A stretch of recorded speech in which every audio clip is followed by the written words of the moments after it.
আজকে আমাদের যিনি অতিথি তার অভিজ্ঞতার ঝুলি উপচে পড়ছে। সাইকেল চালিয়ে বালির মোড় বলে একটা জায়গায় যেতাম কাগজটা দেখার জন্য, সকালবেলা কাগজে আমার লেখা বেরিয়েছে কিনা। এটা একটা অদ্ভুত রোমাঞ্চ। আমরা ময়দানে গিয়ে সমস্ত মাঠে মাঠে গিয়ে স্কোর নিতাম। অজয় বসু আমায় ফলো করছেন কেন? তো আমি বললাম, না, আমি সাংবাদিক হবার জন্য জন্মেছি, সাংবাদিক হব। সেটা বারান্দায় রেখে বলেন, তোমার স্যালারিটা আটকে গেছে। কেন আটকে গেছে? রিপোর্ট গেছে তুমি নাকি নকশাল ছিল। তখন মাইনে ছিল 250 টাকা। বুয়া মিত্র বললো, প্রেস? বললো, কি প্রিন্টিং প্রেস? কারণ আমাদের কাছে বৈধ কার্ড ছিল না বলে প্রেস বক্স থেকে আমাদের নামিয়ে দেওয়া হয়েছিল। সে আমি রেন ওয়াটার পাইপ দিয়ে নেমে গিয়ে চলে গেল। এটা ভাবা যায়? আজকের দিনে এসব জিনিস ভাবা যায় না।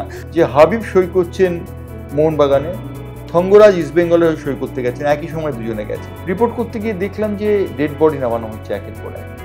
বাইচুং ভুটিয়াকে চুং বলে রেখেছিলেন। আমি মজিদ ভাস্করের কথা একটু জানতে চাইবো আপনার কাছে। Please give me 10 rupees. আমার মনে খুব করুণা হতো, 10 টাকা দিতাম, কিন্তু জানতাম না 10 টাকা দিয়ে মারিওয়ানা কিংবা ওই ধরনের ট্যাবলেটগুলো খাবে। সৌরভ গাঙ্গুলি ছাড়া বাংলার ক্রিকেটকে বাংলার ধ্বজাধর এরকম কেউ ক্রিকেটের দল নাই। তৃতীয় মেসেজটি কাকে করেছেন সেটা কিন্তু কেউ জানতে পারেনি। কেউ বলছেন সারা তেন্ডুলকারকে করেছে, কিন্তু কেউ সেটা বলতে পারেননি যে আসল ব্যাপারটা কি। ব্যাটন এক হাত থেকে অন্য হাতে যায়। সাংবাদিকতা যেমন, ক্রিকেটেও ঠিক তেমন। নমস্কার, আজকাল .in-এর এক বচন বহু বচন পডকাস্টে আপনাদের স্বাগত জানাই। আজকে আমাদের যিনি অতিথি তার অভিজ্ঞতার ঝুলি উপচে পড়ছে। তিনি দীর্ঘ সময় ক্রীড়া জগতের নক্ষত্রদের সঙ্গে খুব কাছাকাছি থেকে কাজ করেছেন। আজকে আমাদের অতিথি সাংবাদিকতার মহিরুহ জয়ন্ত চক্রবর্তী। নমস্কার জয়ন্ত। নমস্কার। বল। আপনার কাছে যেটা প্রথম জানতে চাইবো সেটা হচ্ছে যে এই অনুষ্ঠান শুরু হওয়ার আগে যে কথাটা হচ্ছিল, আপনি মফস্বলের মানুষ, সেই মফস্বল থেকে এখানে আসা এবং এই সাংবাদিকতা, ক্রীড়া সাংবাদিকতাটায় প্রবেশ করা, এই ঘটনাটা ঘটলো কি করে? দেখো, ঘটনাটা খুব অদ্ভুত ব্যাপার। তখন মানিক ঘোষাল ছিলেন সত্যযুগের স্পোর্টস এডিটর। তিনি একদিন, আমি তখন কলকাতায় হোস্টেলে থেকে পড়াশোনা করি, তিনি একদিন আমায় বললেন, তুই কাজ করবি? আমি কিসে কাজ করতে হবে? বললো, আমাদের কাগজ একটা বেরোচ্ছে, সেই কাগজে তুই কাজ করবি। আমি রাজি হয়ে গেলাম। এমন সুযোগ তো সচরাচর পাওয়া যায় না। তখনকার দিনটা তুমি অনুমান করতে পারছো, 70-এর দশকের মাঝামাঝি সময়। সে সময় সাংবাদিকতা করবে এমন অভিলাষী মানুষের সংখ্যা কম নয়। তো সাংবাদিকতার সুযোগটা পেয়ে গেলাম। সেই সূত্রপাত। তখন সত্যযুগের সার্কুলেশন এমন ছিল না। তো আমার মনে আছে, আমি ব্যান্ডেলে থাকতাম, ব্যান্ডেল চার্চের কাছাকাছি আমার বাড়ি ছিল। সাইকেল চালিয়ে বালির মোড় বলে একটা জায়গায় যেতাম কাগজটা দেখার জন্য, সকালবেলা কাগজে আমার লেখা বেরিয়েছে কিনা। এটা একটা অদ্ভুত রোমাঞ্চ। সত্যযুগের পর আমি বসুমতীতে এলাম। বসুমতীতে অবশ্য সরকার তখন অধিগ্রহণ করেছে। কেদার ঘোষ স্টেটসম্যান থেকে এসে তার দায়িত্ব নিয়েছেন। সে সময় একটা পরীক্ষা হলো। পরীক্ষা ইভেনচুয়ালি আমি ফার্স্ট হয়ে গেলাম। ভগবান জানে কি করে হয়েছিলাম, কিন্তু হয়ে গেলাম। অশোক ভট্টাচার্য সেকেন্ড হলেন, আমাদের পরিচিত সাংবাদিক। আমরা বসুমতীতে ঢুকলাম।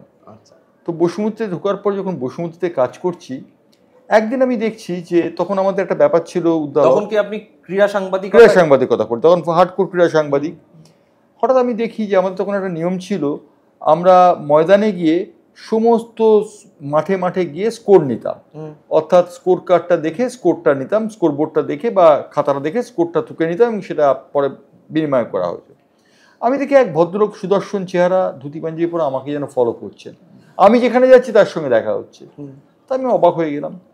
তো সেই সময় ভবানীপুর টেন্টে আমাদের বসার ব্যবস্থা ছিল, তখন স্পোর্টস জার্নালিস্ট ক্লাব হয়নি। ভবানীপুর টেন্টে আমরা বসে আছি। তা আমি জিজ্ঞেস করলাম, এক ভদ্র, আমার পরিচিত এক সাংবাদিককে, ইনি কে বলতো, আমাকে তখন থেকে ফলো করছেন। তুই চিনিস না? না, চিনি না, সত্যি চিনি না। উনি হচ্ছেন বিখ্যাত ভাষ্যকার অজয় বসু। অজয় বসু আমায় ফলো করছেন কেন? অজয় বসু আমাকে ডাকলেন, ডেকে বললেন, তুমি কি এই প্রফেশনে থাকবে? আমি বললাম, কেন থাকবো না?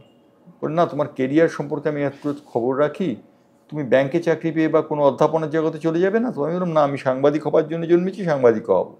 বললো, কালকে যুগান্তর একটা পরীক্ষা আছে, পরীক্ষাতে তুমি বসবে, তুমি চলে এসো। পরীক্ষায় বসলাম, আবার ফার্স্ট। ঈশ্বর জানেন ভবিতব্য কীভাবে হলো আমার। ফার্স্ট হয়ে গেলাম। ফার্স্ট হয়ে যুগান্তরে চাকরিতে ঢুকলাম। কিন্তু আশ্চর্য ব্যাপার, যুগান্তরে চাকরিতে ঢোকার পর, আমি যাদবপুর বিশ্ববিদ্যালয়ে পড়াশোনা করতাম, যুগান্তরে ঢোকার পর প্রথম মাসে মাইনে নিতে যাচ্ছে, অজয় বসু গম্ভীর হয়ে আমাকে সন্ধ্যেবেলা ডাকলেন। একটা বারান্দা ছিল যুগান্তরে, সেইটা বারান্দায় রেখে বলেন, তোমার স্যালারিটা আটকে গেছে। কেন আটকে গেছে?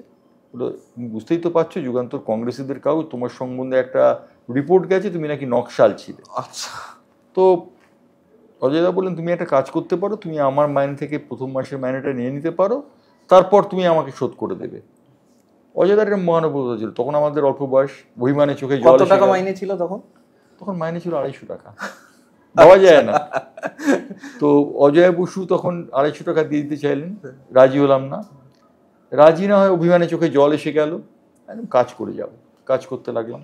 মানে মাইনে না পেয়েও, প্রথম মাসের মাইনে আটকে যাওয়ার পরেও কাজটা তো মাইনেই পেতাম না। হ্যাঁ, সত্যযুগে মাইনেই পেতেন না, কিন্তু তারপরে যখন মাইনে পাওয়ার সময় এলো সেটাতেও প্রথম মাসের মাইনে আটকে গেল। প্রথম মাসের মাইনে আটকে গেল, এবং আটকে যাওয়ার পর সেটা নকশাল পুলিশ ভেরিফিকেশন হবে, তারপরে সেটা সব পাবো।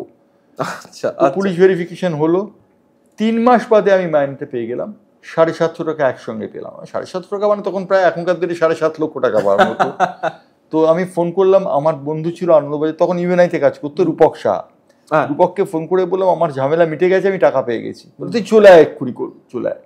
চলে গেলাম আমি, রূপক শাহ, দিলীপ সরকার, 3 জনে মিলে এখনকার যেটা পিয়ারলেস হোটেল, তার তলায়, তখন সেটার নাম ছিল রিডস হোটেল, তার তলায় কিছু জামা কাপড় দোকান ছিল, সেখান থেকে জামা কাপড় কিনলাম। জামা কাপড় কিনে ট্রেনে করে বাড়ি চলে গেলাম। বাড়ি গিয়ে বললাম আমার ঝামেলা মিটে গেছে, আমি আজ থেকে ফুল টাইম সাংবাদিক যুগান্তরে। তাহলে এই ফুল টাইম সাংবাদিকের জীবন শুরু হয়ে গেল। এইবার এই জীবন আপনি এখনো চালিয়ে যাচ্ছেন। হ্যাঁ, তো এই যে শুরুর দিনগুলোতে যে সমস্ত কলকাতার ময়দানে, বিশেষত কলকাতার ময়দানে যে সমস্ত মানুষদের দেখা, এবং সেই সময়টায় তো এখনকার সময় থেকে অনেক আলাদা, একদম তাই। তখন খবর সংগ্রহ করার পদ্ধতি এবং সমস্ত কিছুই অনেক কিছু আলাদা। সেই শুরুর দিককার যদি কিছু ঘটনাবলী মনে পড়ে। দেখো, ঘটনা বলতে, এবং কলকাতার ময়দানে যেহেতু সবটাই ইন্টারেস্টিং, দলবদল ইন্টারেস্টিং, বড় ম্যাচ ইন্টারেস্টিং, এবং ক্যারেক্টারগুলো ইন্টারেস্টিং। পরবর্তীকালে আপনি ধারাভাষ্যতেও আপনাকে আমরা পেয়েছি।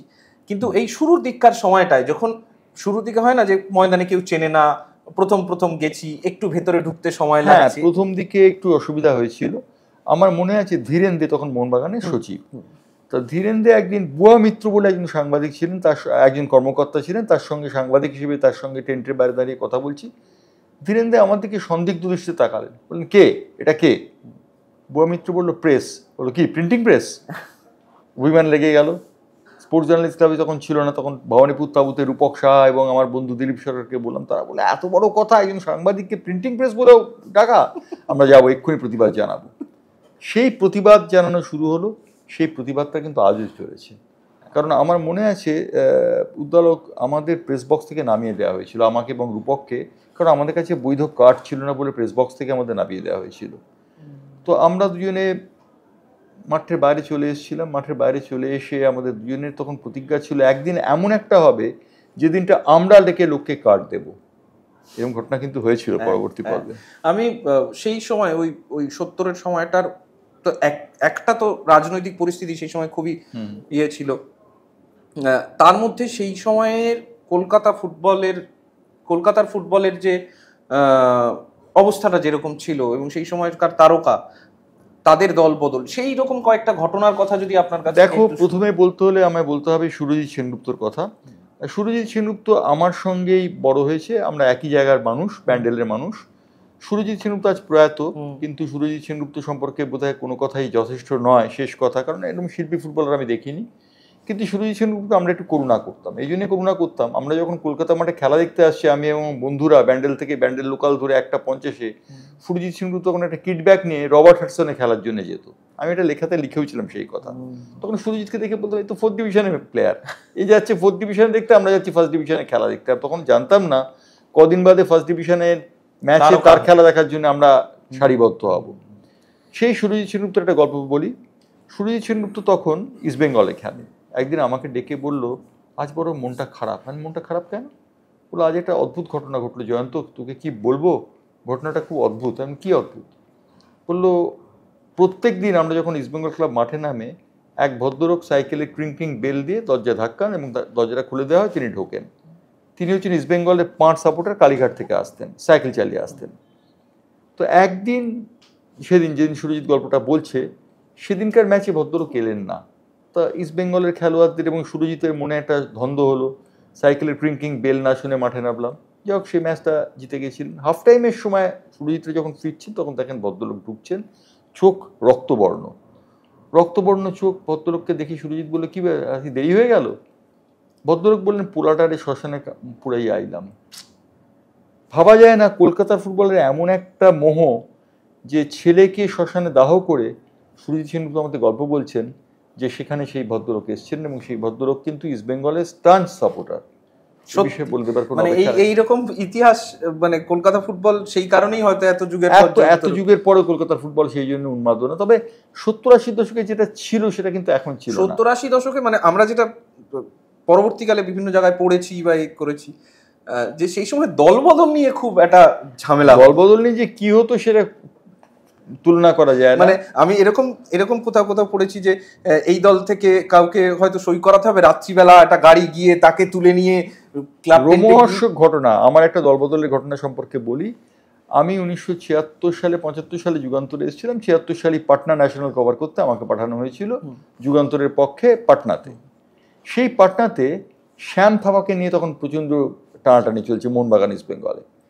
ইস্ট বেঙ্গলের দুজন প্রহরী, একজন হচ্ছেন জীবন এবং একজন হচ্ছেন পল্টু, জিপ বলে যারা বিখ্যাত, তারা দুজন সেই সময় তাকে পাহারা দিচ্ছেন। ওদিকে মোহনবাগানের খেলোয়াড়রাও তাকে আগলে আগলে রাখছেন। সব কিছু মিলে শ্যাম কোন দিকে যাবেন, তো প্রচণ্ড কৌতূহল, আমাদেরও কৌতূহল, আমরা রীতিমতো যাচ্ছি। এমন সময় রাতের বেলা শ্যামের দরজায় একটা টোকা পড়লো। শ্যাম রেন ওয়াটার পাইপ দিয়ে নেমে গিয়ে চলে গেল। এটা ভাবা যায়, আজকের দিনে এইসব জিনিস ভাবা যায় না, তখন বাস্তব হয়েছিল। রেন ওয়াটার পাইপ দিয়ে শ্যাম চলে গেল মোহনবাগানে, এবং মোহনবাগানে গিয়ে সে বলল যে তার ঠাকুমা অসুস্থ, তাই সে ইস্টবেঙ্গলকে বললো চলে যাচ্ছে দেরাদুনে। কিন্তু সে গেছিল কলকাতাতে। রবিয়া বলে একজন ছেলে ছিল খিদিরপুরে, সে মোহনবাগানের একজন কর্মকর্তা, ঠিক বলবো না, রবিয়া ছিল কর্মকর্তার অ্যাসিস্ট্যান্ট। সেই রবিয়ার হাত ধরে খিদিরপুর ক্লাবে সেখানে গিয়ে আশ্রয় নিল। খিদিরপুরে একটা হোটেলে শ্যামকে রাখা হয়েছিল এবং শ্যামকে নিয়ে তারপর এই শ্যাম থাপাকে নিয়ে এই মানে চিৎকৃত ধ্বনি। আর অন্য প্লেয়ারদের নিয়ে যে কি হয়েছিল সে তো বলার বাহুল্য। এই আবেগটা, মানে এই জিনিসটা তখন কেন ছিল? নিয়ম, মানে দলবদলের নিয়মটা এরকম না। আজকে আমি একটা কথা প্রায়শই বলে থাকি, উদ্দালক আজকে এই সুযোগটা পেয়ে আমি বলছি কথাটা। কলকাতার ফুটবলে যেদিন থেকে দলবদলের মোহটা চলে গেছে সেদিন থেকে কলকাতা ফুটবলের অনেকটাই চলে গেছে।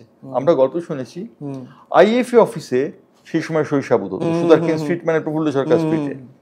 সেই সময় গল্প শুনেছি, এটা চোখে দেখিনি, গল্প শোনা, যে হাবিব সই করছেন মোহনবাগানে, থঙ্গরাজ ইস্ট বেঙ্গলের হয়ে সই করতে গেছেন, একই সময় দুজনে গেছেন। থঙ্গরাজ হাবিবকে দেখে কোলপাঁজা করে হাবিবকে নিয়ে ছুটছেন, হাবিবকে তিনি সই করতে দেবেন না মোহনবাগানে।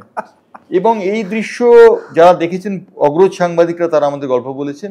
সত্যি কথা বলতে কি, দলবদলের সেই উন্মাদনা আজকে চলে গেছে। আমি এমন কথাও বলতে পারি, প্রশান্ত ব্যানার্জির দলবদলের সময় একজন সাংবাদিক তো তার গাড়ির তলায় সারা রাত্রি ঘুমিয়েছিলেন, গাড়ির তলায় শুয়েছিলেন, গাড়িটা কোন সময় বেরোবে জানার জন্য। ভাবা যায় না সেই সাংবাদিক এই আজকালেরই সাংবাদিক।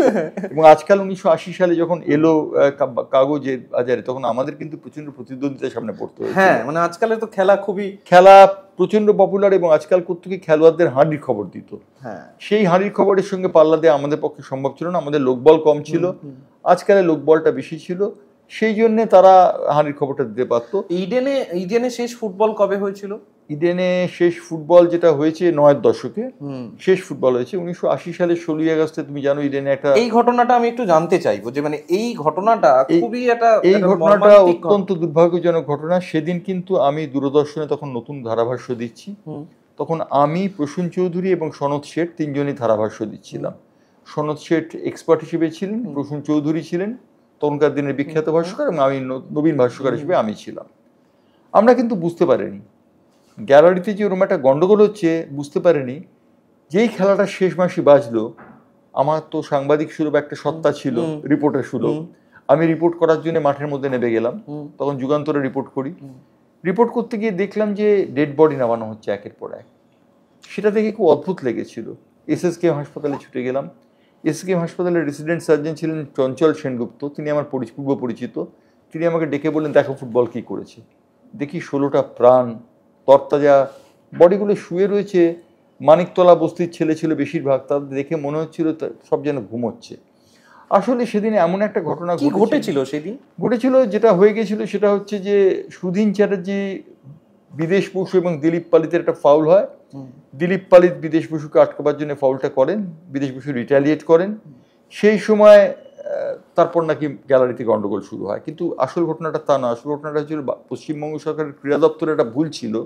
ভুলটা ছিল মোহনবাগান ইস্ট বেঙ্গলের সমর্থকদের একই গ্যালারিতে তারা আসন দিয়েছিলেন, যার জন্য গন্ডগোলটা হয়ে গেছিল। এবং সেই গন্ডগোলটার পরে কমিশন বসেছিল, দীর্ঘদিন কলকাতার ফুটবল বন্ধ ছিল, এবং সেই খোকা খোকা ডাকটা আজও আমি ভুলতে পারি না।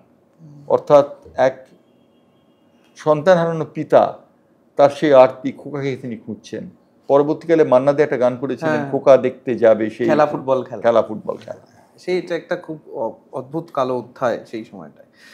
কিন্তু সেসবের বাইরেও খেলা মানে তো উত্তেজনা, খেলা মানে তো একটা অ্যাড্রিনালিন খরচ। তো ফুটবল, সেই সময়কার ফুটবল এর আরো একটা দিক যেটা ছিল, সেই সময় যে ট্রফিগুলো খুব প্রেস্টিজিয়াস ট্রফি, যেমন ডুরান্ড কাপ বা রোভার্স কাপ বা কলকাতার যে লিগের খেলা, সেইটার বাইরেও একটা সময় আমি মানে আমার স্বল্প সাংবাদিকতার জীবনেই অগ্রজদের থেকে শুনেছি যে তারা বলেছেন যে একটা সময় কলকাতা ফুটবলের মাঠে প্রবল বেটিং এর সমস্যা ছিল। যে দেখো বেটিং হতো কিনা আমি সেটা বলবো না, তবে হ্যাঁ গড়াপেটা খেলা হয়েছিল, 194 গোল হয়েছিল কলকাতায় একটা খেলা। এইটার একটা ইতিহাস, আমি ইতিহাসে সেদিন মাঠে ছিলাম। আচ্ছা, মাঠে ছিলাম, 194টা গোল, 194টা গোল দুটো ম্যাচে, ভাবা যায়? এবং দুটো ম্যাচে 194টা গোল, এবং সেটা কিভাবে হয়েছিল আমি এবং রূপক আনন্দবাজার পত্রিকার আমরা দুজনেই মাঠে ছিলাম। আমরা একবার ও মাঠে যাচ্ছি, কর্মকর্তারা একবার মাঠে যাচ্ছেন, ও মাঠ থেকে খবর নিয়ে আসছেন ওরা 2টো গোল দিয়েছে, এরা 3টে গোল দেয়, এরা 3টে গোল দিয়ে দিল। গোলকিপার চুপচাপ দাঁড়িয়ে রইল। এটা দেখার পর প্রদ্যুৎ দত্ত, তখনকার আইএফএ সচিব, তিনি একটা নিয়ম করেছিলেন, সেই নিয়মটা আজও ফিফা অনুসরণ করে, 3 পয়েন্ট এবং 1 পয়েন্ট। অর্থাৎ জিতলে 3 পয়েন্ট পাওয়া যাবে, ড্র হলে 1 পয়েন্ট পাওয়া যাবে। তার আগে নিয়মটা ছিল, তার আগে 2 পয়েন্ট ছিল। প্রদ্যুৎ দত্ত এই নিয়মটা করেছেন। প্রদ্যুৎ দত্তের একটা ঘটনা আমার মনে পড়ছে, সেটা হচ্ছে যে মোহামেডান স্পোর্টিংকে উনি নামিয়ে দিয়েছিলেন সেকেন্ড ডিভিশনে। আচ্ছা, মোহামেডান স্পোর্টিং মোহনবাগান ইস্ট বেঙ্গল খেলবে না, তার মোহনবাগান ইস্ট বেঙ্গল আগে কেন মোহামেডানের সঙ্গে খেলতে হবে সেই তত্ত্ব জানিয়ে মোহামেডান খেলবে না বলেছিল। মোহামেডান খেলবে না বলাতে মোহামেডান খেললো না, প্রদ্যুৎদা কম নাম্বার পেলেন, কম পয়েন্ট পেল মোহামেডান। প্রদ্যুৎদা করলেন কি, মোহামেডানকে নামিয়ে দিলেন। আমার মনে আছে তখন সাংবাদিক হিসেবে আমরা আইএফএ অফিসে যেতাম, একদিন পুলিশ কমিশনার ফোন করেছেন প্রদ্যুৎদাকে। মীর মোহাম্মদ ওমর তখন মোহামেডান স্পোর্টিং এর দুর্দ্বন্দ্ব প্রতাপ কর্তা। মীর মোহাম্মদ ওমর তখন একটা বিরাট বড় মিছিল নিয়ে আইএফএ অফিসের দিকে আসছেন, নারায়ে তাকবীর ধ্বনি হচ্ছে, মানে হিন্দু মুসলিম রাইটের একটা সম্ভাবনা রয়ে গেছে। সেই সময়টা প্রদ্যুৎ দত্তকে পুলিশ কমিশনার ফোন করে বললেন যে আপনি ডিসিশনটা রিভার্স করুন মিস্টার দত্ত। প্রদ্যুৎ দত্ত তখন বলেছিলেন, আমি আমার সিদ্ধান্ত নিয়েছি, এবার আইন শৃঙ্খলা রক্ষার ভার আপনারা করুন। সত্যি এটা মীর মোহাম্মদ ওমর পর্যন্ত বলেছিলেন উনকা তাকত হ্যায়, এটা উনি বলেছিলেন। আমি এবার সেই সময় আমরা এক একটা সময় করে যাই, সেই সময়টার ক্রিকেট নিয়ে যদি একটুখানি বলি, ইডেন গার্ডেন্স থেকে ইডেন গার্ডেন্সের সেই ধারাভাষ্য সেই সময়, তার আগেও এবং সেই সময় রেডিওতে বাংলায় ধারাভাষ্য, সেই সবের ইতিহাস তো আছেই, কিন্তু ইডেন গার্ডেন্সের খেলা কোনো স্মরণীয় ক্রিকেট ম্যাচ, যে ক্রিকেট ম্যাচ, দেখো ক্রিকেট ম্যাচের মধ্যে বলতে গেলে আসিফ ইকবালের যেটা স্মরণীয় ম্যাচ, তোমার হলো সারা আমার হলো শুরু, অর্থাৎ আসিফ ইকবাল শেষ করলেন এবং সেখানে একজন ভারতীয় ক্রিকেটারের শুরু হলো, সূত্রপাত হলো। সেই ম্যাচটা আমার মনে আছে, 1969 সালে সেই খেলাটা হয়েছিল। আসিফ ইকবাল বিদায় নিয়েছিলেন। তখন আমাদের 1979 সালে, ভুল বললাম, 79 সালে তখন আমরা সাংবাদিকতা জীবনে প্রথম প্রবেশ করেছি। সুনীল গাভাস্কারের সঙ্গে আমার অন্তরঙ্গতা কিন্তু একটা অন্যরকম মাত্রায় ছিল। আজ হয়তো সুনীল গাভাস্কার খানিকটা দূরে সরে গেছেন, কিন্তু একটা সময় ছিল যখন কলকাতায় সুনীল গাভাস্কার এলে আমি ছিলাম প্রথম সাংবাদিক জানতে পারতাম। এবং সুনীল গাভাস্কার অবভিয়াসলি দমদম এয়ারপোর্টে নেবে, অমৃত বলে একটা দোকান আছে, তুমি জানো কলকাতায়, অমৃত থেকে একটা দইয়ের ভাঁড় কিনে, মানে ফড়িয়া পুকুরে, সেখান থেকে দইটা কিনে নিয়ে উনি হোটেলে ঢুকতেন। অদ্ভুত ব্যাপার। আচ্ছা, দই আর রসগোল্লা খেতে সুনীল গাভাস্কারের মতো এত জানতাম না যে এত কেউ মানে অবাঙালি দই রসগোল্লার ভক্ত, জানতাম না। সেই সুনীল গাভাস্কার এবং আরো ভারতীয় ক্রিকেটারদের মধ্যে যে ছিলেন, যেমন একজন ছিলেন, তুমি নিশ্চয়ই জানো, ভেঙ্কটরাঘবন ড্রেসিং রুমে ঢুকেই ঘর বন্ধন করে দিতেন। ঘর বন্ধন মানে তিনি বিবির করে মন্ত্র আরাধনে, এমনকি তিনি বিবির করে মন্ত্র আরাধনে মাঠের মধ্যেও। আচ্ছা, এটা অদ্ভুত একটা ব্যাপার ছিল। মনসুর আলী খান পাতাউদিকে খুব কাছ থেকে দেখেছি। মনসুর আলী খান পাতাউদির যে অসাধারণ ইনিংস, আমার মনে আছে থুতনিতে প্লাস্টার জড়িয়ে তিনি একটা অসাধারণ ইনিংস খেলছেন ইডেনে, সেটা ভাবা যায় না। 1974 সাল বোধহয় হবে। সেই সময় আমি সবে সাংবাদিকতা চৌকাঠ ডুঙাচ্ছি, বসুমতী পত্রিকায় কাজ করি, সেই সময় প্রতাপ দিয়ে একটা অসাধারণ ইনিংস খেলেছিলেন, সেটা কোনোদিন ভোলার নয়। সেই সময়টা তো পেরোলো, পেরিয়ে ভারতের বিশ্বকাপ জয়, প্রথম বিশ্বকাপ জয় 1983 সাল, সেই দিনটা ভারতবর্ষের ইতিহাসে একটা আশ্চর্য দিন। সেই দিনটা নিয়ে সিনেমা হয়েছে, কত কিছু লেখালেখি হয়েছে, কত কিছু হয়েছে। সেই দিনটার আগের মুহূর্ত এবং পরের মুহূর্তে ক্রীড়া সাংবাদিক হিসেবে আমি প্রথমেই স্বীকার করে নেওয়া ভালো যে 1983 ভারতের বিশ্বকাপ জয়টাকে আমরা আন্ডার এস্টিমেট করেছিলাম। আমরা যুগান্তরের যে টিমটা ছিল তারা প্রথম থেকে কি হচ্ছিল হিসেবটা, যে জিততে পারবেই না, খেলতে যাচ্ছে, জিতবে, কোথা থেকে জিতবে, এরা জেতার কোনো চান্স নেই। তো সেরকম একটা আন্ডার এস্টিমেট করার জন্য আমরা খানিকটা গা ছাড়া দিয়েছিলাম, কিন্তু আজকাল কিন্তু গা ছাড়া দেয়নি। আজকাল গা ছাড়া না দেবার জন্য আজকাল এক্সেল করে গেল। বিশ্বকাপ তাদের প্রথম থেকে শেষ পর্যন্ত বিশ্বকাপের ধারা বিবরণীর মতো তারা একের পর এক খবর দিয়ে যেতে লাগলো। কপিল দেব জিম্বাবুয়ের এগেইনস্টে 175 রান করলেন। সেদিন আমার মনে আছে আমি ইডেনে তখন রেডিওতে, তখন তো দূরদর্শন ছিল, রেডিওতে ধারা বিবরণী শুনছি, কপিল দেব 175 রান করলেন। অসাধারণ একটা ইনিংস। সেই ইনিংসটা যুগান্তরে কিন্তু খুব বড় করে বেরোলো না, ছোট করে বেরোলো। আমরা আন্ডার এস্টিমেটই করেছিলাম, স্বীকার করতে কোনো দোষ নেই। 83 বিশ্বকাপের দিনটা, মানে যেদিন ফাইনাল দিনটা, সেই দিনটা মানে একটু শুরু থেকে যদি বলেন, এবং তারপর রাত্রে তো দেখো আমাদের খবরের কাগজের একটা সমস্যা ছিল, এই খেলাটা রাত্রিবেলা হয়েছিল এবং গভীর রাত্রে, অনেক রাত্রে 12টা হবে, তখন বোধহয় ফাইনাল খবরটা হয়েছিল। সেই সময়টা আমরা আগেই বলেছি আন্ডার এস্টিমেট করেছিলাম যুগান্তরে, আমরা ছোট করে খবরটা ছেপেছিলাম। কিন্তু কলকাতার রাস্তা, রাজপথ লোকারণ্য হয়ে গেছিল। তাই না? রেডিওতে শোনার জন্য লোকে বিভিন্ন জায়গায়, যাদের রেডিও ছিল, তখনকার দিনে তো অনেকের রেডিও ছিল না, তারা পানের দোকানে, চায়ের দোকানে রেডিও শুনছিল কানে দিয়ে, এবং লোকারণ্য। আজকাল ব্যাপারটাকে খুব সুন্দরভাবে ধরেছিল। আজকাল ধরার জন্য তারা কিন্তু এক্সেল করে গেল, আমি আগেই বলেছি। তার কারণ তারা কিন্তু পরবর্তী পর্বে প্রতিটা খেলোয়াড়ের বাড়িতে লোক পাঠিয়েছিল বিশ্বকাপে। আমরা কিন্তু সেটা করতে পারিনি। আমরা বিশ্বকাপটাকে একটু আন্ডার এস্টিমেট করেছিলাম, যে কারণে আমরা বিশ্বকাপটা সেভাবে করিনি। যেমন আমরা 1980-তে এই 16ই আগস্টের ঘটনাটা কেউ বড় করে দেখিয়েছিলাম। তারও আগে একটি ঘটনা ঘটে গেছিল, তুমি নিশ্চয়ই জানো। 1982 সালে ভারতীয় খেলোয়াড়রা শিবির ছেড়ে চলে গেছিল। এটাও একটা বড় ঘটনা ঘটেছিল, দেশদ্রোহী তকমা তারা পেয়েছিল। আজকের দিনে তার খেলোয়াড়রা অস্বীকার করেন সেই কথা, তারা বলেন তারা সেই কথা বলেননি। প্রশান্ত ব্যানার্জি রিসেন্টলি আমার একটা ইন্টারভিউতে বলেছেন যে ক্ষুদিরাম গ্যাস খেয়ে মারা গেছিল, আমরা কেন মারা যাবো, এই কথাটা আমি বলিনি, এটা বাজারের ঘটনা। কিন্তু ঘটনা হচ্ছে, যাই হোক, ঘটনা হচ্ছে সেই খেলোয়াড়রা ক্যাম্প ছেড়ে বেরিয়ে এসেছিলেন একমাত্র বিশ্বজিৎ ভট্টাচার্য বাদে। এই বিশ্বজিৎ ভট্টাচার্য সম্পর্কে আমার একটা অদ্ভুত স্মৃতি রয়েছে। সেই স্মৃতি গল্পটা একটু তোমার বলি উদ্দালক, যখন আজকে আড্ডার মতো হচ্ছে। হঠাৎ ময়দানে উঠে গেল বিশ্বজিৎ ভট্টাচার্য আমার নাকি শ্যালক হয় সম্পর্কে, যদিও আদতে আমাদের কোনো সম্পর্ক ছিল না। এবং আমি মাঠে, ইস্টবেঙ্গল মাঠে, তখন ইস্টবেঙ্গলে বিশ্বজিৎ খেলছে, গ্যালারিতে উঠলে জামাইবাবু জামাইবাবু বলে ধ্বনি উঠতো। যেমন আরেকটা উঠেছিল সুরজিৎ সেনগুপ্ত এবং রঞ্জিত মুখার্জিকে কেন্দ্র করে। রঞ্জিত মুখার্জি নাকি সুরজিৎ সেনগুপ্তর শ্যালক। আসলে ব্যাপারটা তা নয়, ব্যাপারটা হচ্ছে সুরজিৎ সেন্টার করতো, রঞ্জিত হেড করে গোল করতো, সেই থেকে শ্যালক ভগ্নিপতি ব্যাপারটা চললে। কিন্তু আমার জন্য বিশ্বজিৎ কেন হলো, এর একটা কারণ অবশ্য আছে। তখন আমি আড্ডা মারতাম সাধারণ সমিতিতে, বিশ্বজিৎ খেলতো দক্ষিণ কলকাতার লেকে, সেটা থেকেই হয়তো রটেছিল। যাই হোক, রটেছিল, তারপরে আমরা দুজনেই সেই ব্যাপারটা ভুলে গেছি। এইবার কিছু মানুষ আছেন যাদেরকে নিয়ে সাংবাদিকদের এবং ক্রীড়ায় আগ্রহী যারা, তাদের খুব আগ্রহ থাকে। বিশেষত সব মানুষকে ঘিরে অতটা থাকে না, কয়েকজনকে ঘিরে থাকে। কয়েকটা নাম যেমন ফিরে ফিরে আসে, সুব্রত ভট্টাচার্য, অমল দত্ত, এই মানুষগুলোকে নিয়ে নানা রকম আগ্রহ থাকে। অমল দত্ত খুব তবলা বাজাতেন। এই কলকাতায় আমার একটা ঘটনা মনে পড়ছে, তবলা বাজানোর কথাতে মনে পড়ে গেল। জব্বলপুরে আমাদের সন্তোষ ট্রফির খেলা হচ্ছে, সেইখানে বাংলা দলের ফেডারেশন কাপে খেলা হচ্ছে। ভুল বললাম, মোহনবাগান গেছে, ইস্টবেঙ্গল গেছে, সবাই গেছে, সেখানে খেলা হচ্ছে। মোহনবাগানের কোচ হচ্ছেন প্রদীপ ব্যানার্জি, ইস্টবেঙ্গলের কোচ হচ্ছেন অমল দত্ত। তো জগৎপুরের বেঙ্গলি অ্যাসোসিয়েশন একটা, সবাই বাংলার যারা গেছেন তাদের একটা সম্বর্ধনা দেবার আয়োজন করলেন। সেই সম্বর্ধনা সভায় অমল দত্ত তবলা বাজাচ্ছে, অর্থাৎ পিকে ব্যানার্জি সেখানে ঢুকলেন। পিকে ব্যানার্জি দেখে অমল দত্ত তবলা থামিয়ে দিলেন, তবলা থামিয়ে দিয়ে তবলা গুটিয়ে উনি বাড়ি চলে গেলেন। এসব দৃশ্য ভাবা যায় না। পরবর্তী পর্বে প্রদীপ এবং অমল দত্ত, প্রদীপ ব্যানার্জি এবং অমল দত্ত দুজনেই খুব বন্ধু হয়ে গিয়েছিলেন।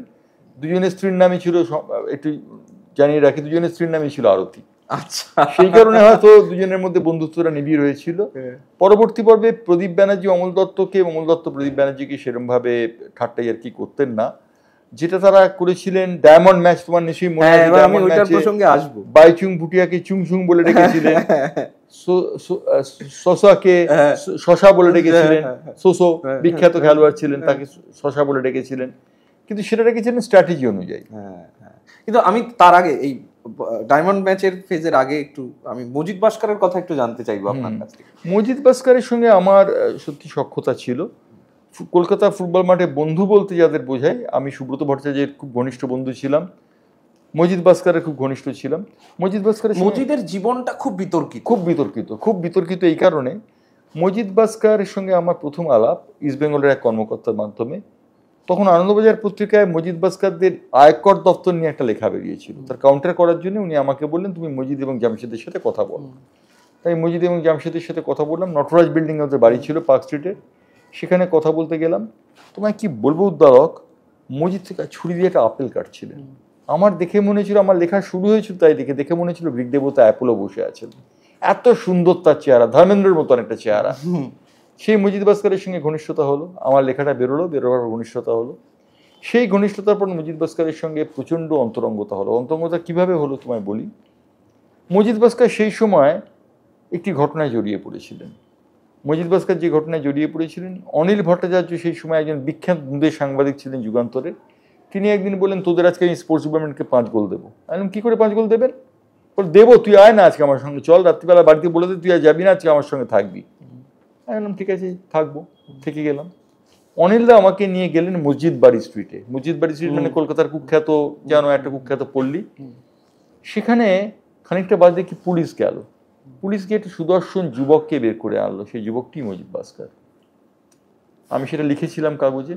লেখার এফেক্টটা হয়েছিল তার পরদিন ইস্টবেঙ্গল মাঠে আমাকে উদ্দেশ্য করে ভাঁড় এবং বড় বড় চপ্পল নিক্ষিপ্ত হয়েছিল, আর কিছু নয়। মজিদ সেদিন খেলেননি, বড় বড় ভাঁড় এবং চপ্পল হয়েছিল। প্রদীপ ব্যানার্জি বলে তুই সব লিখে দিলি, তোর একটু রাগ ঢাক করলি না? হ্যাঁ আমি তো লিখিনি, লিখেছেন অনিলদা, আমার নামটা উনি বসিয়ে দিয়েছেন ওর সৌজন্যবশত, কিন্তু আমি তো লিখিনি ওটা। কে বললে কে বুঝবে, ছাপার অক্ষরে যা বলে সেটাই সব থেকে বড় কথা। মানে মজিদের জীবনটা এরকম একটু একটু বেপথু। তার কারণ মজিদের সঙ্গে যখন আমার পরবর্তীকালে যুগান্তরের অফিস যখন নোনাপুকুরে চলে গেল, অর্থাৎ তখন মজিদের সঙ্গে ট্রামডিপুর উল্টো দিকে তখন চলে গেল, সেই সময়টা মজিদের সঙ্গে আমার সম্পর্কটা খুব অন্যরকম হয়েছিল। মজিদ তখন শীর্ণকায় চেহারা, অমন সুন্দর রাজপুত্রের মতো চেহারা তার শেষ, ড্রাগ অ্যাডিক্ট, বেশ কিছুটা মাদক সেবন করেন। সেই সময় তাকে বাড়ি ফেরাবার জন্য জামশেদ উঠে পড়ে লেগেছেন। সেই সময় মজিদ ভাস্কর আমার অফিসে আসতেন, আমাকে বলতেন প্লিজ গিভ মি 10 রুপিস।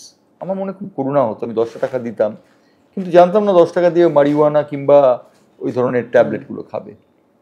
তো মজিদকে একবার আমি খাওয়াতে নিয়ে গিয়েছিলাম, আমার মনে আছে। মজিদকে খাওয়াতে নিয়ে গেছিলাম আমি একটা চাইনিজ রেস্টুরেন্টে। একটু খাওয়ার পরে মজিদ বললো আমি আর খাবো না, চলে যাচ্ছি। মজিদ বেরিয়ে চলে গেল। মজিদ কিন্তু আমার সঙ্গে খুব ঘনিষ্ঠ হয়েছিল ওই সময়টাতেই। মজিদকে আমি জিজ্ঞেস করেছিলাম একদিন তোমার এইরকম অবস্থা হলো কেন? মজিদ তার উত্তরে উপর দিকে দেখিয়ে বলেছিল সবই আল্লাহর দয়া। এবার আমি পরের যে অংশটায় অমল দত্তের প্রসঙ্গটায় আমি আসবো, এবার এই ডায়মন্ড ম্যাচ, যেটা আমাদের কলকাতার ফুটবলের ইতিহাসে একটা অবিস্মরণীয় দিন। এই সিস্টেমটা শুরু হলো কি করে? ডায়মন্ড সিস্টেমের ব্যাপারটা অমল দত্তের মাথায় ঢোকে? দেখো, ডায়মন্ড সিস্টেমের ব্যাপারটা অমল দত্তর মাথায় ঢোকেনি। অমল দত্ত একজন বিদেশি, প্রচুর পড়াশোনা করতেন ভদ্রলোক। তিনি পড়াশোনা করে দেখেছিলেন যে ডায়মন্ড তিনি যদি এরকমভাবে একটা ফরমেশনে সাজান তাহলে টিমটা হয়তো ভালো খেলবে, সেটা ভেবেই তার ওই উৎপত্তি। তিনি প্রথম ম্যাচ এবং ইস্টবেঙ্গল হারিয়েছিল মোহনবাগানকে 4 গোলে, তোমার নিশ্চয়ই মনে আছে। বাইচুং বুটে হ্যাটট্রিক করেছিলেন। তো সেই ম্যাচের আগে ওয়ার্ম আপ বলে একটা অনুষ্ঠান হয়েছিল, যেটা কলকাতা দূরদর্শন প্রচারিত করেছিল। সেই ওয়ার্ম আপটাতে আমি ছিলাম সঞ্চালক। তো সেই ওয়ার্ম আপ অনুষ্ঠানে যখন আমরা করছি, তখন অমল দত্ত কিন্তু বড় বড় কথা বলছেন। অমল দত্ত বলছেন চুং চুং সোসো, তখন ফেভারিট কিন্তু মোহনবাগান। মাঠে নেমে মোহনবাগান দাঁড়াতে পারলো না। অমল দত্ত স্ট্র্যাটেজির কাছে মোহনবাগান পদানত হলো এবং মোহনবাগান ম্যাচটা হারলো। এই ঘটনাটা কিন্তু ঘটেছিল সেদিন। এবং তাতে একটা রিয়াকশন, রিটেলিয়েশন হয়েছিল, প্রচন্ড প্রচন্ড কারণ রিয়াকশন, অত বড় করে দেখানো। এবং সব থেকে বড় কথা, সেই সময় ফুটবল খেলা হলে, মোহনবাগান ইস্ট বেঙ্গল ম্যাচ হলে বাড়িতে বাড়িতে পতাকা উঠতো, কোন বাড়িতে মোহনবাগান কোন বাড়ি ইস্ট বেঙ্গল আমরা জানতে পারতাম। সেই সময় কলকাতায় প্রায় রায়টের মতো অবস্থা হয়েছিল ওই দিনটায়। ইলিশ মাছ চিংড়ি মাছ সস্তা, জানো ইস্ট বেঙ্গল জিতলে ইলিশ মাছ সস্তা হয়ে যায়, মোহনবাগান জিতলে চিংড়ি মাছ সস্তা হয়, এই একটা ব্যাপার আছে। সেই ব্যাপারটা বাজারে প্রতিফলন ঘটেছিল, সবকিছু মিলে একটা অদ্ভুত অভিজ্ঞতা হয়েছিল, সেই কোথায় বলা যায় না ডায়মন্ড ম্যাচে। সুব্রত ভট্টাচার্যের বিষয়ে আমি আপনার থেকে জানতে চাইবো। সুব্রত ভট্টাচার্য, মানে আমি প্রশ্নটা একটু করে দিই যে সুব্রত ভট্টাচার্যের সঙ্গে মোহনবাগানের সম্পর্কটা কি এমনি এতটা ভালো হয়ে গেল নাকি কোনো কারণ? একদম তা নয়। সুব্রত ভট্টাচার্য আদ্যন্ত মোহনবাগানই, মানে উনি সমর্থক মোহনবাগানের সমর্থক। সুব্রতর বাড়িতে আমি গেছি, গান্ধী কলোনিতে বাড়ি। সুব্রতর বাবা স্কুল মাস্টার ছিলেন এবং সুব্রতর মা অনেক কষ্ট করে সুব্রতকে মানুষ করেছেন। সুব্রত আমাকে বলেছিল যে আমার মা নিজের জলখাবারের টাকা বাঁচিয়ে আমাকে হোস কিনে দিয়েছিলেন। সুব্রত ভট্টাচার্যদের অবস্থা এরকমই ছিল। তো সুব্রত ভট্টাচার্য আদ্যন্ত মোহনবাগানে খেলছেন। মোহনবাগানে যখন খেলছেন তখন আমার সঙ্গে সম্পর্কের জেরে একদিন মোহনবাগান ইস্ট বেঙ্গল ম্যাচের আগে আমি গিয়ে, তখন সুব্রত মেসে থাকতেন, রয়্যাল স্ট্রিটে মোহনবাগানের মেসে, সেখানে গিয়ে হাজির হলাম। উদ্দেশ্য সুব্রতের সঙ্গে একটু গল্প করা এবং কিছু খবর জোগাড় করা। হঠাৎ দেখি সুব্রত আমার চুপচুপ বলছে। কিন্তু চুপ বলছে কেন?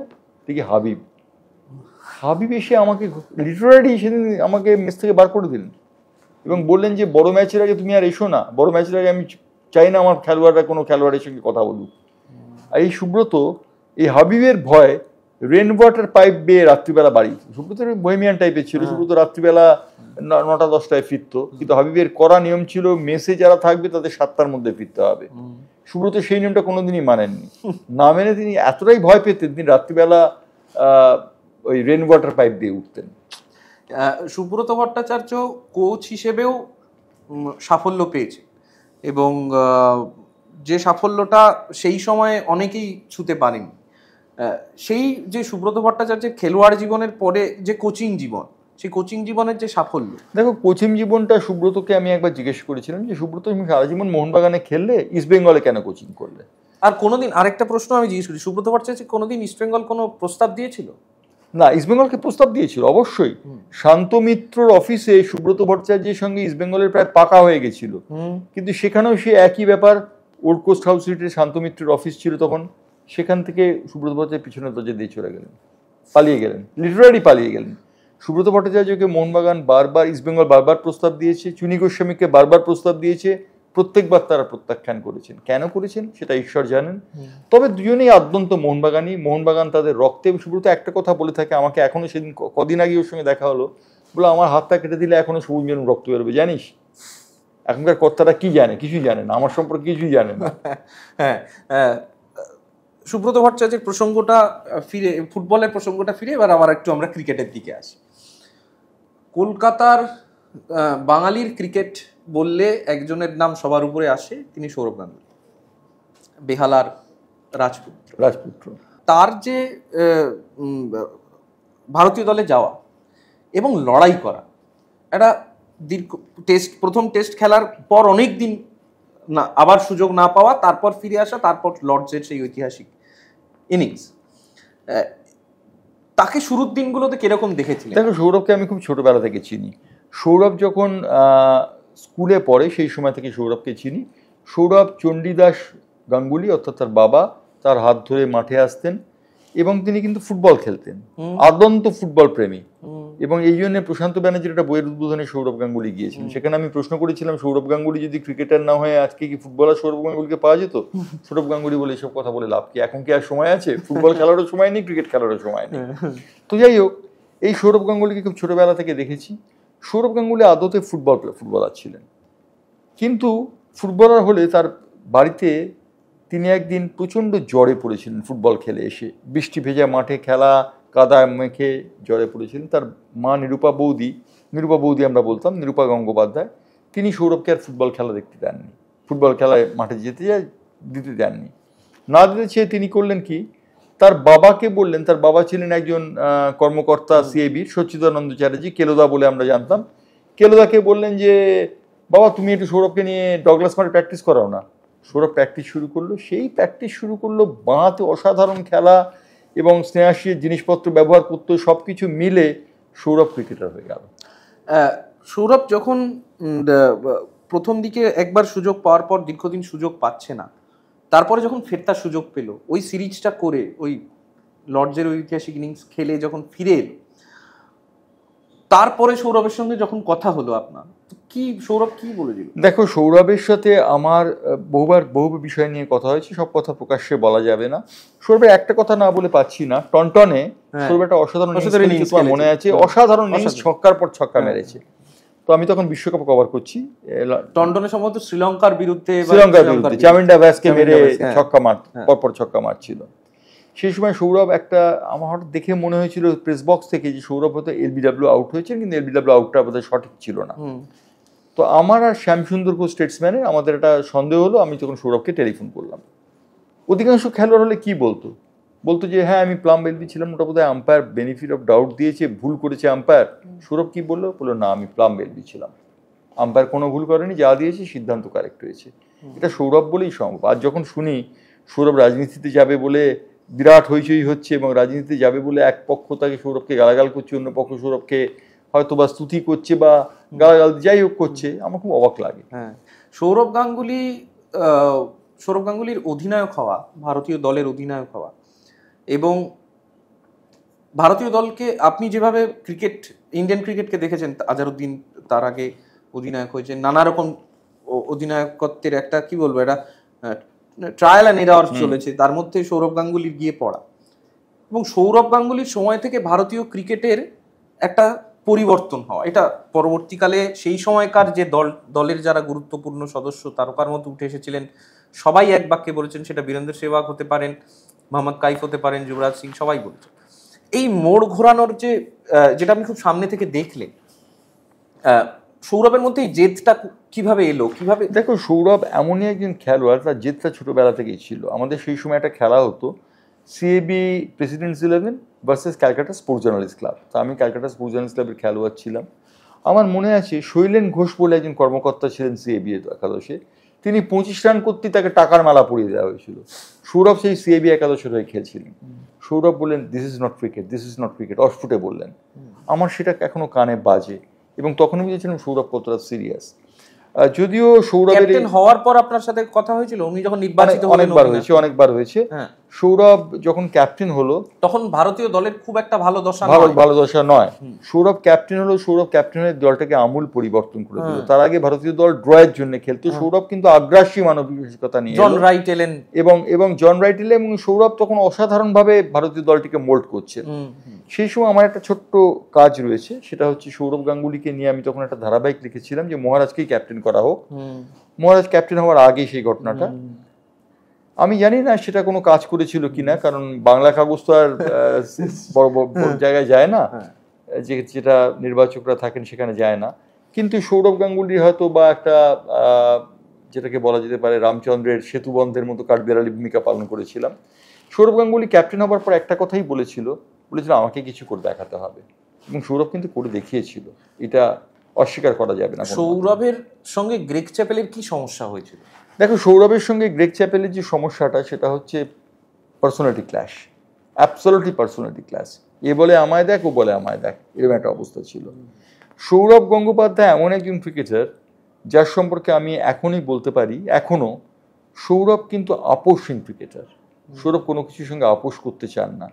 গ্রেগ চ্যাপেল কোনো ক্ষেত্রে আপোষ করেছিলেন, এবং গ্রেগ চ্যাপেলের পছন্দের ক্রিকেটার একজন ছিলেন, আমি তার নাম করতে চাই না, যে কারণে সৌরভকে খানিকটা তিনি আন্ডারমাইন করেছিলেন, যেটা সৌরভ পছন্দ করেন। কিন্তু সৌরভ তারপরেও ফিরে এসেছে, সৌরভ নিজের খেলা দিয়ে ফিরে এসেছে।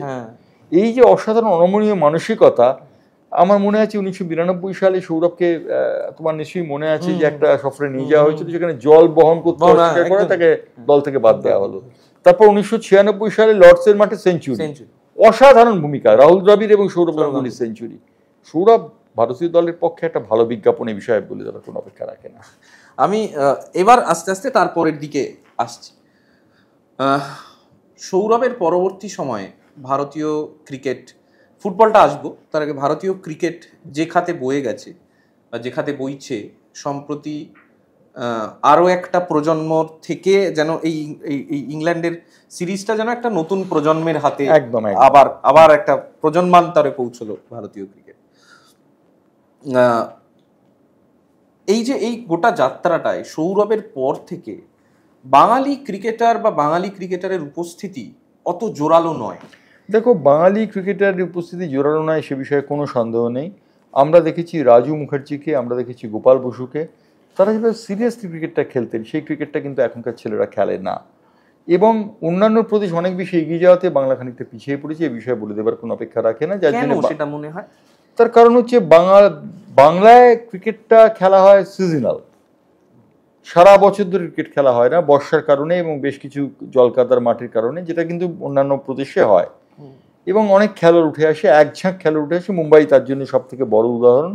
মুম্বাইতে যে সময়টা আমরা বলছি সে সময়টা তো খেলোয়াড় উঠতো, কিন্তু বাঙালি ক্রিকেটার সেরকমভাবে ওঠেনি। সৌরভ গাঙ্গুলি ছাড়া বাংলার ক্রিকেটকে বাংলার ধ্বজা ধরবে এরকম কেউ ক্রিকেটার জন্মায়নি। বাংলার ফুটবলও অনেকটা পাল্টে গেছে, ভারতের ফুটবলের কাঠামোটাই অনেকটা পাল্টে গেছে। লিগের যে স্ট্রাকচার ছিল, আই লিগ, কলকাতা লিগ, তারপর আই লিগ এলো এবং সেখান থেকে আইএসএল। যে খেলোয়াড়দের আপনি আগে আই লিগে যেভাবে খেলতে দেখেছেন, আমি যখন বাইচুং ভুটিয়া বা ব্যারেটো, সত্যি গল্প শেষ হয় না, এদের কথাও বললে তো প্রচুর প্রচুর গল্প হয়। তাদেরকে যখন কলকাতা লিগে বা আই লিগে খেলতে দেখেছি, তখন মাঠের পরিস্থিতি একরকম ছিল না, ব্র্যান্ডিং অন্যরকম ছিল, চাকচিক্য অনেকটা হয়তো বেড়েছে।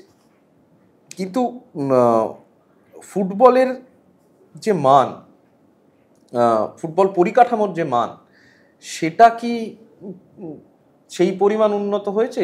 দেখো, একটা জিনিস বলতে পারি, ফুটবল কালকের একটা ঘটনা, কালকের একটা ছবি, মোহনবাগানের খেলার মাঠে তারক হেমব্রম তার পা যে ভেঙে সেখানে দুটো ছাতা দিয়ে ওটা ইয়ে হয়েছে। কাঠামোগত দিক থেকে কি কোথাও কিছু পিছিয়ে পড়ছি আমরা? দেখো, আমার মনে হয় ভারতীয় ফুটবল পিছিয়ে পড়ার অন্যতম কারণ হচ্ছে ভারতীয় অন্য দলগুলো অনেকখানি এগিয়ে গেছে। একটা সময় আমরা 96 র্যাঙ্কিংয়ে ছিলাম, তারও আগে আরও কম র্যাঙ্কিংয়ে ছিলাম। সেই জায়গায় আমাদের র্যাঙ্কিং এখন দাঁড়িয়েছে 133।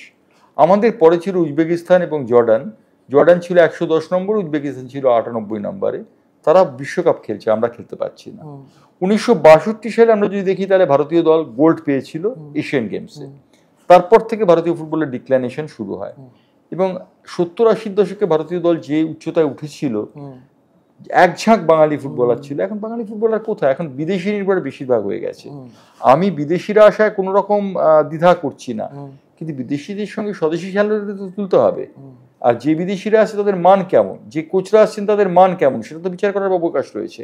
আমার মনে হয় এই বিচারটা না করতে পারলে আমরা বোধহয় পিছিয়ে পড়ার দিক থেকে আরো বেশি এগিয়ে যাবো, অর্থাৎ পিছিয়ে পড়বো আরো। না, এই কলকাতা ফুটবলের কে তো আপনি যে সময় এত বিদেশির চল ছিল না সে সময়টাও দেখেছেন, আর এই সময়টাও দেখছেন। যেটা হয়েছে যে বিশ্বের ফুটবল প্রযুক্তিগত দিক থেকে হোক বা পরিকাঠামোগত দিক থেকে হোক, যতটা এগিয়ে গেছে, ভারতের ফুটবল হয়তো ততটা এগিয়ে যেতে পারেনি।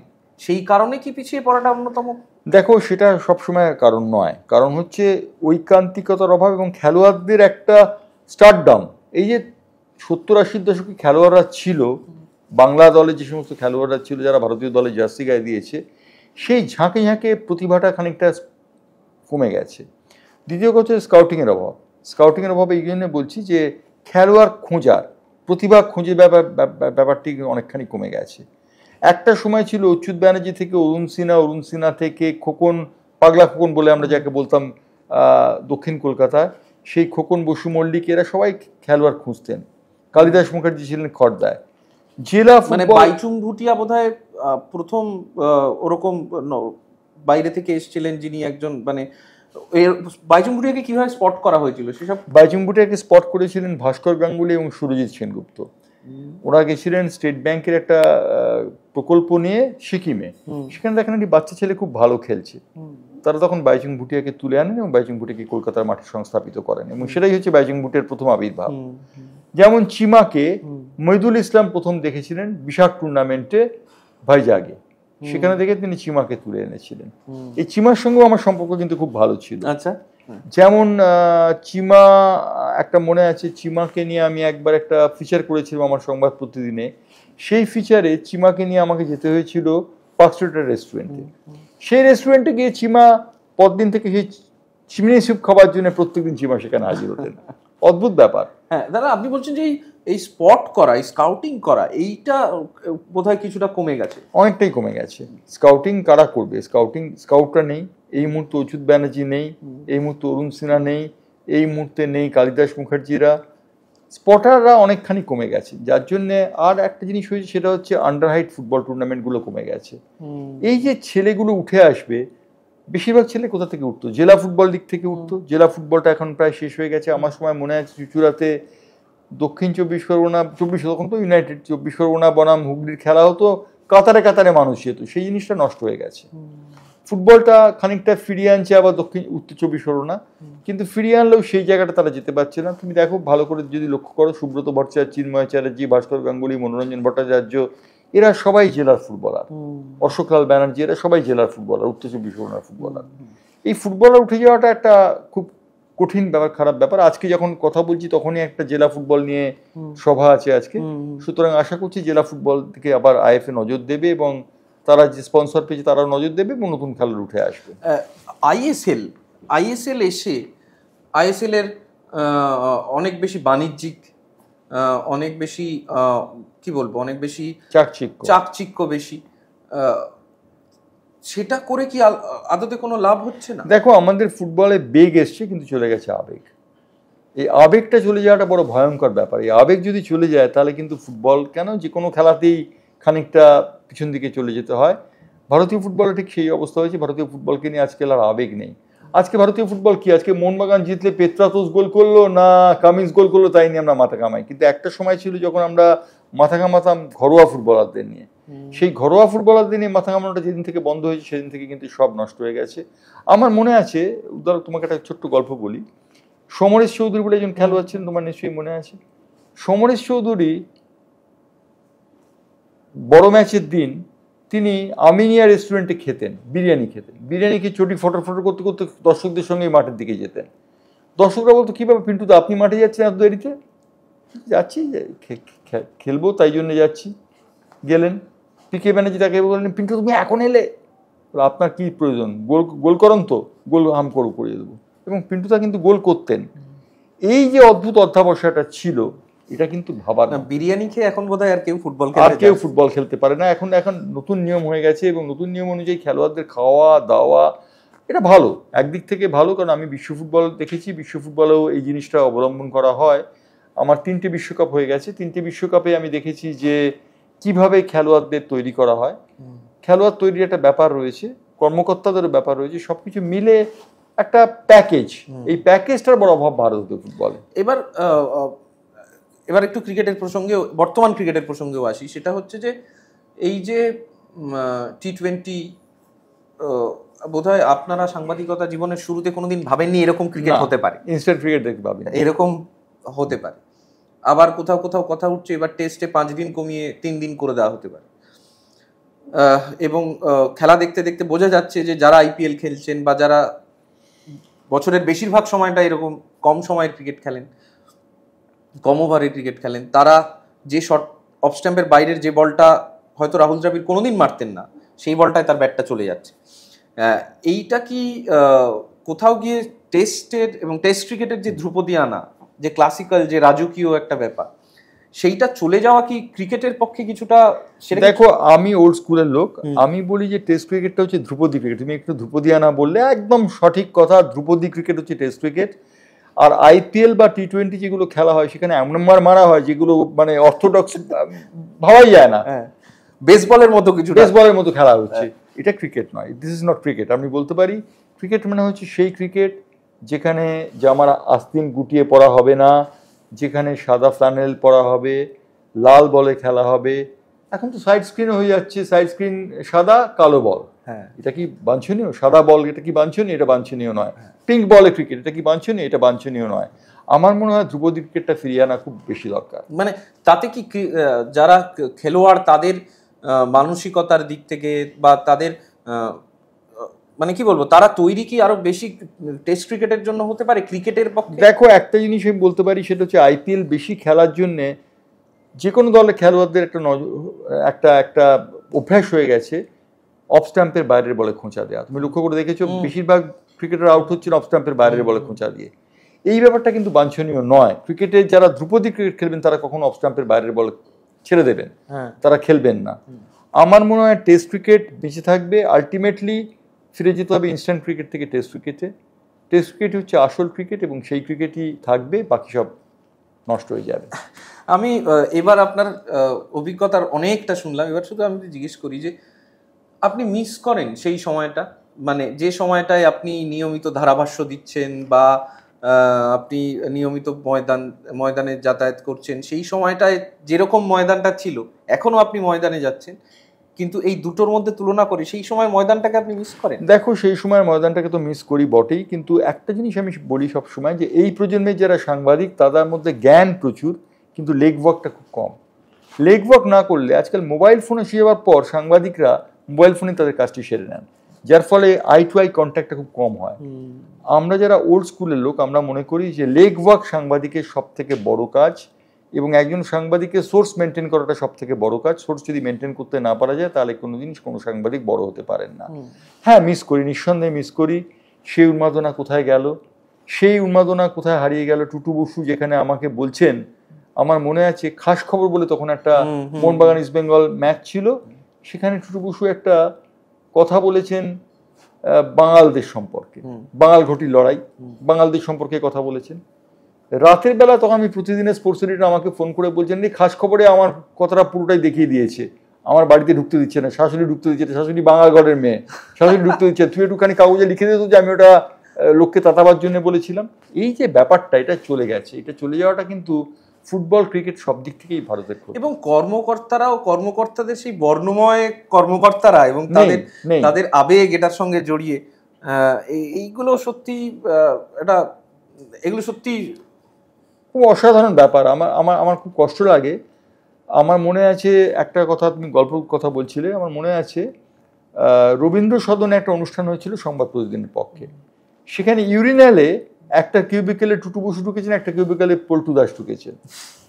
দুজনের মধ্যে আলোচনা হচ্ছে। পল্টু দাস বলছেন, টুটু বড় দুঃখ, এবারে টিমটা ঠিক মতো করতে পারছি না, টাকা পয়সার বড় অভাব। টুটু বললো, ইস্ট বেঙ্গল টিম না করলে আমরা খেলবো কি করে? তুমি কালকে দুপুরবেলা আমার বাড়িতে চলে এসো, বলাকা বাড়িতে, আমার জামিপুর বাড়ি, সেখানে চলে এসো, সেখানে গেলে আমরা একটু আলোচনা করবো। তো আমার কাছে বড় স্কুপ। আমি পরদিন ক্যামেরাম্যানকে সঙ্গে নিতে বলাকা বাড়িতে চলে গেছি। পল্টুদা তো এই মারে কি সেই মারে। পল্টুদা বলে টুটু সাংবাদিক নিয়ে এসছে। টুটুদা বলে না, ওকে আমি কিছু বলিনি, ওরা জানবেন কি করে ইউরিনাল থেকে আমি খবরটা পেয়েছি। এই খবরটা কিন্তু সেই সময় আমি লিখতে পারিনি, কারণ টুটুদা নিষেধ ছিল লেখা, লিখতে পারিনি। কিন্তু টুটুদা পল্টুদার এই ঘটনাটা নিঃসন্দেহে বড় ব্যাপার। যেমন একটা বড় ব্যাপার, আমার বড় স্কুপ আমি বলতে পারি, সেটা হচ্ছে আইএফের বাড়িটা বন্ধক দেওয়া হয়েছিল, তুমি নিশ্চয়ই জানো সেটা। নেহেরু কাপের জন্য বন্ধক দিয়েছিলেন প্রদ্যুৎ দত্ত, পরে তিনি ছাড়িয়ে নিয়েছিলেন। সেই খবরটা করার জন্য আমাকে ওল্ড কোর্ট সাউথ স্ট্রিটে বিভিন্ন ব্যাংকের অফিসে যেতে হয়েছিল। খবরটার টিপসটা আমায় দিয়েছিলেন অশোক ঘোষ, প্রদ্যুৎ দত্ত স্টাঞ্চ অপোনেন্ট, তিনি খবরটা দিয়েছিলেন। যেমন আরেকটা খবর ছিল, বাইচুং ভুটিয়াকে ইস্ট বেঙ্গল ক্লাব তারা আইএফএ থেকে টাকা নিয়ে বাইচুং ভুটিয়াকে টাকা মেটাচ্ছে। এই খবরটা আমি বেরিয়ে যাওয়ার পর প্রতিদিন হইচই মারামারি হয়েছিল, ভাঙচুর হয়েছিল আইএফএ অফিসে। হ্যাঁ, আমি একদম শেষের দিকে এসে গেছি। আমরা খেলার যতই তার ধরন পাল্টাক, যত কিছুই পাল্টাক না কেন, খেলার মধ্যে তো আমরা থাকবো এবং সেই উত্তেজনাও থাকবে। আমি ক্রিকেট দিয়ে শেষ করব। শুভমান গিলকে নিয়ে খুব আলোচনা হচ্ছে, এবং শুভমান গিল মানে যে জায়গায়, যে উচ্চতায় পৌঁছলেন এই সেকেন্ড টেস্টের খেলতে গিয়ে এবং সেকেন্ড টেস্টের পরে, তাকে বিরাট কোহলির পাশাপাশি রেখে আলোচনা শুরু হয়ে গেছে। এটা সাধারণত খেলায় ক্রমাগত হয়, পূর্বজোর সঙ্গে অগ্রজোর একটা পাশাপাশি আলোচনা। ভারতীয় ফুটবল দলের বর্তমান অবস্থা নিয়ে আলোচনা হলো। আপনি ক্রিকেট দলকে কিরকম দেখছেন? দেখো, ক্রিকেট দলে আমার কথা হচ্ছে বহতা নদীর মতো ব্যাপার। বিরাট কোহলি চলে গেছেন, রোহিত শর্মা চলে গেছেন, সেখানে এসেছেন শুভমন গিল। শুভমন গিল 3টে মেসেজ করেছেন খেলা শেষ হওয়ার পর। 3টি মেসেজের মধ্যে একটি মেসেজ তিনি করেছেন তার মেন্টর কার্সন ঘাউরিকে। তিনি বলেছেন, আমি পেরেছি। সেই মেসেজটার বক্তব্য এটাই ছিল। 2 নম্বর মেসেজটি করেছেন তার প্রিয় বন্ধু অভিষেক শর্মাকে, সেখানে তিনি লিখেছেন আমি পেরেছি। 3য় মেসেজটি কাকে করেছেন সেটা কিন্তু কেউ জানতে পারেনি। কেউ কেউ বলছেন সারা তেন্ডুলকারকে করেছেন, কিন্তু কেউ সেটা বলতে পারেননি যে আসল ব্যাপারটা কি। শুভমন গিল 3টি মেসেজ করেছিলেন এবং শুভমন গিল কিন্তু তৈরি হয়েছেন খেলার পরিবেশেই। তার বাড়ি ছিল একটা পাঞ্জাবের এমন একটা ফাজিলকা জেলায় একটা জায়গাতে, সেখান থেকে উঠে এসে তাকে মোহালিতে নিয়ে আসা হয়। তার বাবা লখভিন্দর সিং তাকে নিয়ে আসেন এবং লখভিন্দর সিং এর ইচ্ছে ছিল তিনি ক্রিকেটার হবেন, তিনি হতে পারেননি, ছেলে ক্রিকেটার করেছেন। এভাবেই দিনটা চলে, ব্যাটন এক হাত থেকে অন্য হাতে যায়। সাংবাদিকতা যেমন, ক্রিকেটও ঠিক তেমন। অসংখ্য ধন্যবাদ জয়ন্তবাবুকে আজকে আমাদের সঙ্গে থাকার জন্য। আমরা আসলে খুব স্বল্প পরিসরে হয়তো ব্যাপারটা ধরার চেষ্টা করলাম, এতটা স্বল্প পরিসরে সত্যি এই বিষয়কে হয়তো ধরা যায় না, কিন্তু এত বিচিত্র অভিজ্ঞতা সেই শুরুর দিনটা থেকে দলবদলের অভিজ্ঞতা হয়ে বাইচুং ভুটিয়া চিমা হয়ে একেবারে শুভমন গিল পর্যন্ত আমাদের সঙ্গে দীর্ঘক্ষণ তার অভিজ্ঞতার ঝুলি তিনি উপুর করে দিলেন। ধন্যবাদ আপনাকে আমাদের সঙ্গে এতক্ষণ সময় ধন্যবাদ থাকার জন্য। আপনারা দর্শকদের বলবো আমরা দ্রুত এক বচন বহু বচনের আরো একটি নতুন এপিসোড নিয়ে ফিরে আসবো। আপনারা অবশ্যই নজর রাখুন আজকাল.in এর ফেসবুক পেজ এবং ইউটিউব চ্যানেল।